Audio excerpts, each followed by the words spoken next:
Hi guys, first time po namin mag-camping dito po sa harap ng Walmart. Di po namin nakalain na dito po kami magka-camping for 2 nights.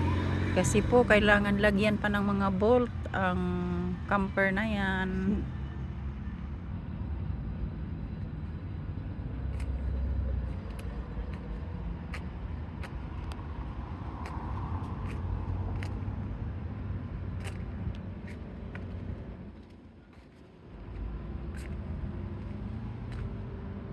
Maganda po yung bintana na yan kasi po may screen.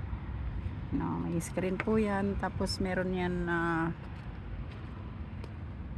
isa pang klaseng bintana na pwede ilagay dyan. Pangharang kung gabi na.